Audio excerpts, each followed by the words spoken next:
সবাইকে স্বাগত জানাচ্ছি বিডি ভিউজে। আপনাদের সাথে আছি আমি সুস্মিতা দাস। বহু দশক ধরে উপসাগরীয় নিরাপত্তার মূল ভিত্তি ছিল মার্কিন সামরিক উপস্থিতি এবং সেই উপস্থিতির মাধ্যমে ডিটারেন্স বা প্রতিরোধ ক্ষমতার ধারণা। কিন্তু হরমুজ প্রণালী ঘিরে চলমান উত্তেজনা এবং বৈশ্বিক জ্বালানি বাজারে তার প্রতিক্রিয়া দেখিয়ে দিয়েছে যে বাস্তব নিরাপত্তা কেবল অস্ত্রের উপরে দাঁড়িয়ে থাকে না। অর্থনীতি, জ্বালানি প্রবাহ এবং বাণিজ্যিক স্থিতিশীলতাও সমানভাবে নিরাপত্তার অংশ। আজ উপসাগরের নিরাপত্তা নীতির ভাষা আর শুধু পেন্টাগন লিখছে না, বরং তেলের বাজার, শিপিং কোম্পানি, বিমা খাত এবং বৈশ্বিক সরবরাহ ব্যবস্থা সেই ভাষা নির্ধারণ করছে। আরও বিস্তারিত থাকছে ওয়াহিদ ফারুকীর প্রতিবেদনে।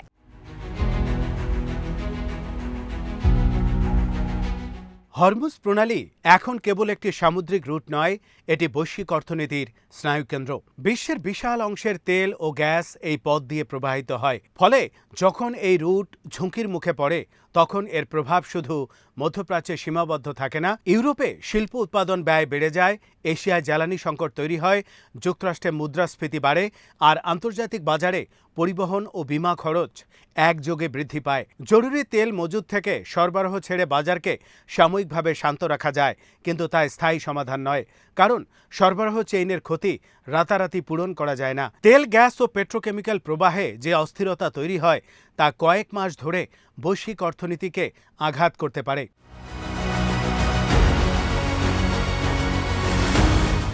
এই বাস্তবতা উপসাগরীয় রাষ্ট্রগুলোকে নতুন হিসেব করতে বাধ্য করছে।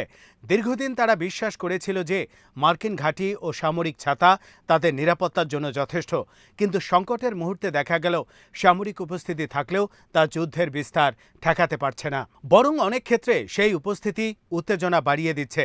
ফলে উপসাগরীয় রাষ্ট্রগুলো ধীরে ধীরে উপলব্ধি করছে যে ইরানের সঙ্গে সরাসরি সমঝোতা ছাড়া স্থিতিশীলতা ফিরিয়ে আনা সম্ভব নয়। এটি আদর্শবাদ বা বন্ধুত্বের প্রশ্ন নয়, এটি কঠিন বাস্তবতার প্রশ্ন। কারণ তারা বুঝতে পারছে যে সংঘাত যদি দীর্ঘায়িত হয় তবে তার সবচেয়ে বড় মূল্য দিতে হবে উপসাগরীয় অর্থনীতিকেই।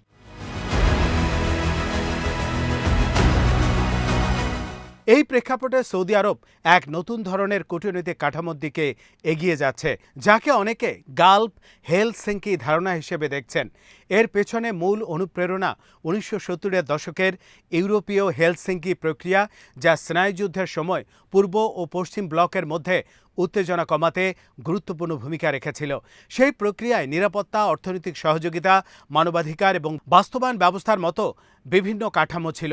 তবে মধ্যপ্রাচ্যের বাস্তবতা ইউরোপের মতো নয়। এখানে রাষ্ট্রগুলো মানবাধিকারকে পারস্পরিক চাপ বা অভ্যন্তরীণ হস্তক্ষেপের অস্ত্র হিসেবে ব্যবহার করতে চায় না। ফলে সৌদি আরব যে কাঠামো নিয়ে ভাবছে তা মূলত তিনটি স্তম্ভের উপর দাঁড়ানো: পারস্পরিক অনাক্রমণ, অর্থনৈতিক ও জ্বালানি সহযোগিতা এবং বাস্তবায়ন ও পর্যবেক্ষণ ব্যবস্থা।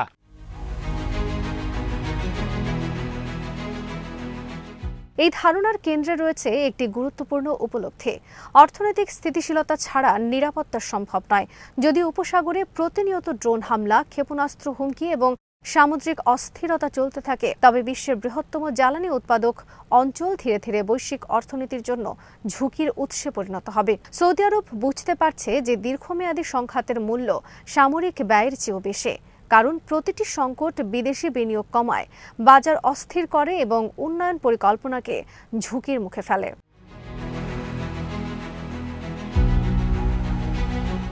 তবে এই উদ্যোগের সবচেয়ে বড় প্রশ্ন হলো, যুক্তরাষ্ট্রকে বাদ দিয়ে কি এমন কোনো আঞ্চলিক নিরাপত্তা কাঠামো কার্যকর হতে পারে? কারণ বাস্তবতা হলো, যদি উপসাগরীয় রাষ্ট্র ও ইউরোপ ইরানের সঙ্গে অনাক্রমণ চুক্তি করে কিন্তু ওয়াশিংটন ও ইসরায়েল সেই কাঠামোর বাইরে থেকে যায়, তাহলে যে কোনো মুহূর্তে নতুন হামলা পুরো ব্যবস্থাকে ভেঙে দিতে পারে। অর্থাৎ একটি বিমান হামলাই পুরো কূটনৈতিক কাঠামোকে অর্থহীন করে তুলতে পারে।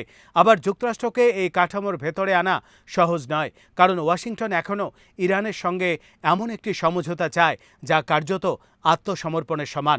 কিন্তু ইরান মনে করছে হরমুজ সংকটের কারণে তার হাতে এখন বৈশ্বিক অর্থনৈতিক চাপের শক্তিশালী হাতিয়ার রয়েছে, ফলে তারা বিনামূল্যে ছাড় দিতে আগ্রহী নয়।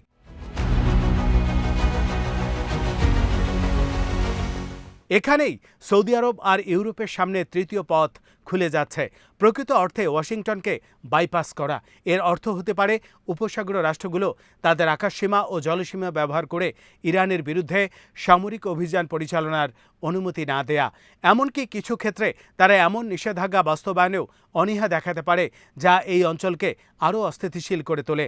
এটি অত্যন্ত বড় কৌশলগত পরিবর্তন হবে, কারণ কয়েক দশক ধরে উপসাগরীয় নিরাপত্তা স্থাপত্যের কেন্দ্রে ছিল মার্কিন নেতৃত্ব।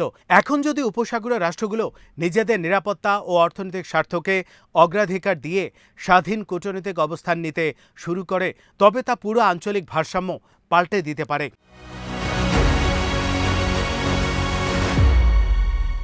তবে উপসাগরের ভেতরেও কৌশলগত ঐক্য নেই। সংযুক্ত আরব আমিরাতের একটি অংশ এখনও ইরানের বিরুদ্ধে শক্ত অবস্থান বজায় রাখতে আগ্রহী। তাদের ধারণা, কঠোর প্রতিরোধ নীতি ছাড়া ইরানকে নিয়ন্ত্রণ করা যাবে না। কিন্তু এখানে মূল প্রশ্ন হলো, সেই প্রতিরোধ এর সীমা কোথায়?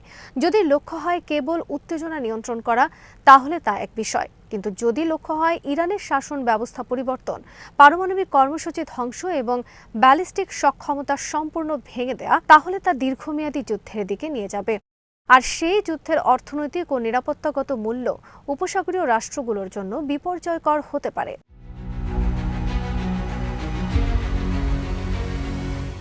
অনেকে মনে করেন বিকল্প পাইপলাইন তৈরি করে হরমুজের উপর নির্ভরতা কমানো সম্ভব, কিন্তু বাস্তবে এটি আংশিক সমাধান মাত্র। কারণ যুদ্ধ ছড়িয়ে পড়লে শুধু প্রণালী নয়, তেলক্ষেত্র, বন্দর, রিফাইনারি এবং জ্বালানি অবকাঠামো হামলার ঝুঁকিতে পড়বে। একইভাবে বাব আল মান্দাব প্রণালীও নতুন চাপের কেন্দ্রে পরিণত হতে পারে। ফলে কেবল বিকল্প রুট তৈরি করলেই নিরাপত্তা নিশ্চিত হয় না।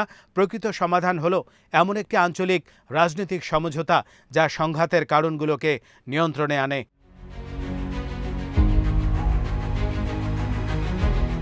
এই পরিস্থিতিতে সৌদি আরবের ভূমিকা অত্যন্ত তাৎপর্যপূর্ণ। রিয়াদ বুঝতে পারছে যে যদি ওয়াশিংটন সংঘাতে জড়িয়ে পড়ে কিন্তু বেরিয়ে আসার পথ খুঁজে না পায়, তাহলে সেই অস্থিরতার কেন্দ্রে আটকে পড়বে উপসাগরীয় রাষ্ট্রগুলো। ফলে সৌদি আরব এখন এক ধরনের ভারসাম্য রক্ষাকারী শক্তি হিসাবে কাজ করতে চাইছে। তারা একদিকে যুক্তরাষ্ট্রের সঙ্গে সম্পর্ক বজায় রাখতে চায়, অন্যদিকে ইরানের সঙ্গে এমন এক সমঝোতা গড়ে তুলতে চায় যা উপসাগরীয় অর্থনীতি ও জ্বালানি প্রবাহকে নিরাপদ রাখবে।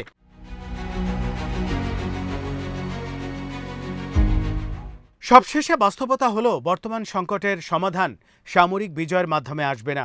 কারণ যে যুদ্ধ বৈশ্বিক জ্বালানি প্রবাহকে অস্ত্র হিসেবে ব্যবহার করতে পারে, সেই যুদ্ধের প্রভাব সীমান্তের ভেতরে আটকে থাকে না।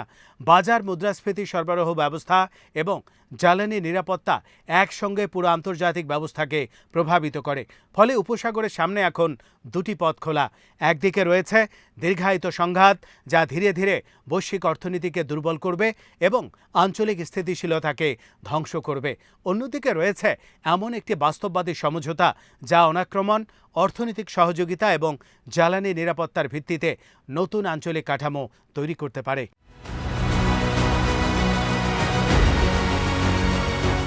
আজ উপসাগরের রাষ্ট্রগুলো আর অপেক্ষা করার অবস্থায় নেই, কারণ তারা বুঝতে পারছে যদি তারা নিজেরা উদ্যোগ না নেয়, তাহলে তাদের ভবিষ্যৎ নির্ধারণ করবে অন্যদের সংঘাত। আর সেই সংঘাতের মূল্য শেষ পর্যন্ত তাদের অর্থনীতি, নিরাপত্তা এবং রাজনৈতিক স্থিতিশীলতাকেই সবচেয়ে বেশি আঘাত করবে। আজ এখানেই শেষ করছি। সবাই ভালো থাকুন, সুস্থ থাকুন আর দেখতে থাকুন বিডি ভিউজ। চ্যানেলটি ভালো লাগলে সাবস্ক্রাইব করুন, সংযুক্ত থাকুন আমাদের ফেসবুক পেজে।